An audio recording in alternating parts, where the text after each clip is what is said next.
Welcome to Andhra Prabha. నేను Nageshwari. Post COVID, long COVID తో కలిగే ఆరోగ్య సమస్యలపై అధ్యయనాలు ఎప్పటికప్పుడు హెచ్చరికలు చేస్తున్నాయి.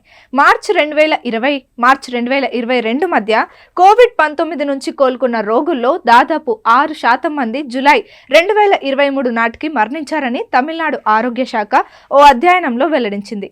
దాదాపు 20% మరణాలు 61 నుంచి 80 ఏళ్ల వయస్సులో సంభవించాయని పేర్కొంది. 40 సంవత్సరాలు అంతకంటే తక్కువ వయస్సు ఉన్నవారిలో 1% దగ్గరగా మరణాలు నమోదయ్యాయని పేర్కొంది. ఇది మాత్రమే కాదు, కోలుకున్న తర్వాత కూడా చాలా కాలం పాటు కరోనా ఇన్ఫెక్షన్ బాధితుల్లో అనేక రకాల సమస్యలు కొనసాగుతూనే ఉన్నాయి. కరోనా సెకండ్ వేవ్ సమయంలో వైరస్ సోకిన వారిలో 41% మంది ఆసుపత్రులలో చేరాల్సి వచ్చిందని ఓ అధ్యయనం నివేదిక తెలిపింది. ఇందులో ఎక్కువగా కొమోర్బిడిటీలతో బాధపడుతున్న వారే ఉన్నారు.